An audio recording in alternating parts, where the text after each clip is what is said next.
I want to talk to you today about protect your peace.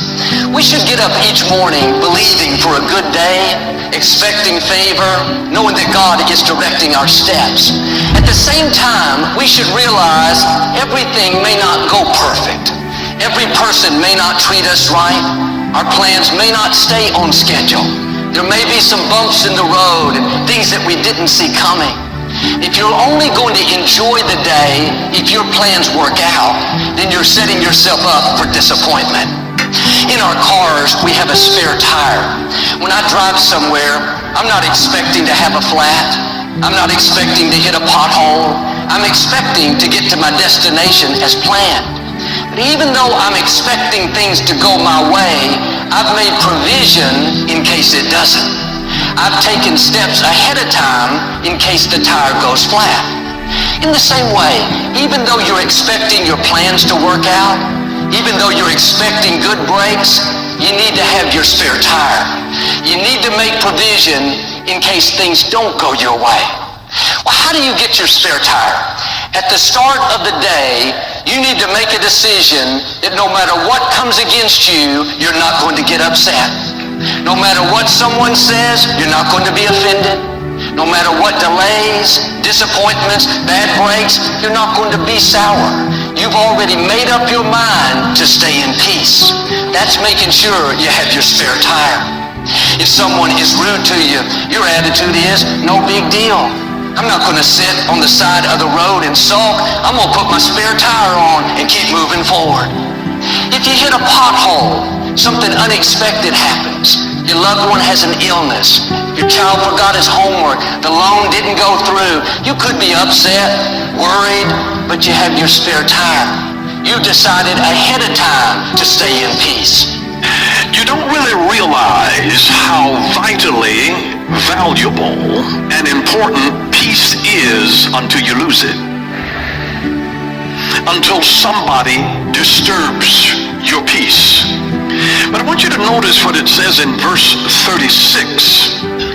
How when he was just opening up, and it says, as soon as they left the crowd, there's a big key to protecting your peace is to get away from people.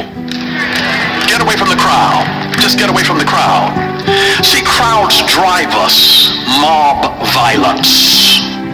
Crowds stimulate us to do things, and you can end up losing your peace. You have to get into a place of solitude.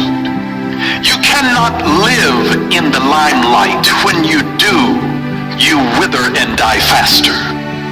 You have to get away from the crowd. Even Jesus, the Son of God, had to get away from the crowd. You know why? Because he was the Son of God.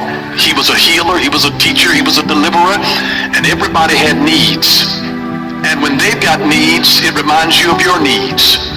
And it drains you when you're the life giver helping other people to solve their problems.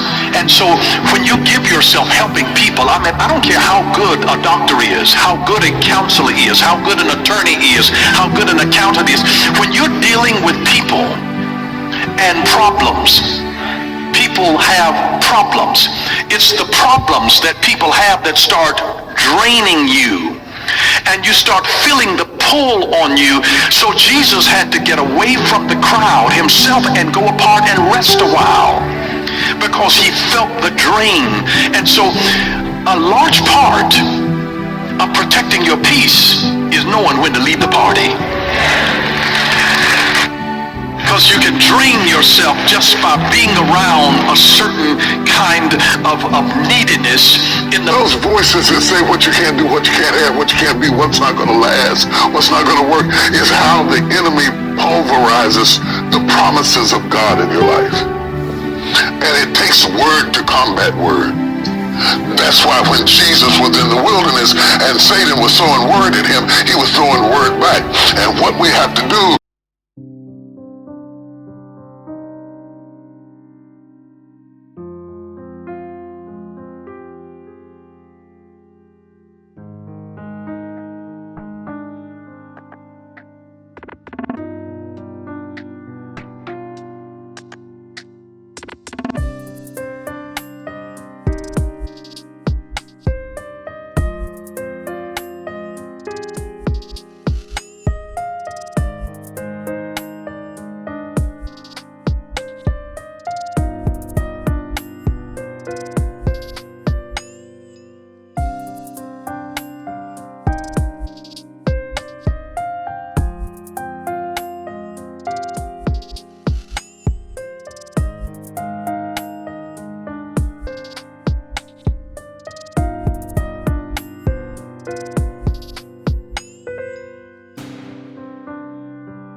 I'm blessed.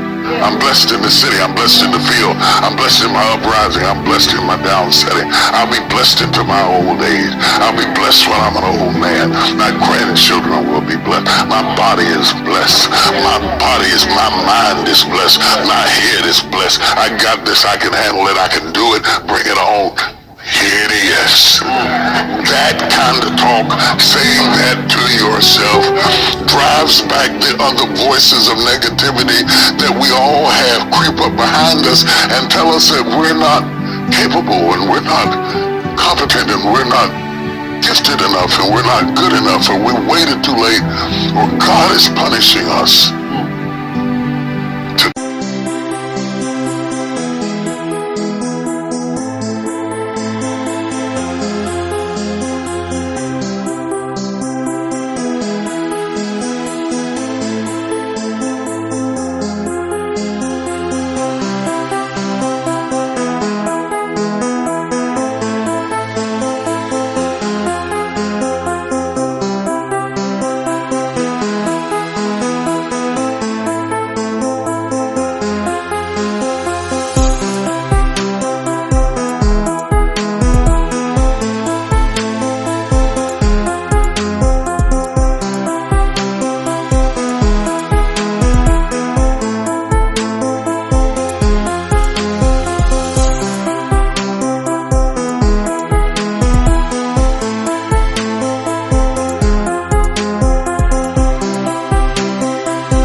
To those voices shuts the enemy down.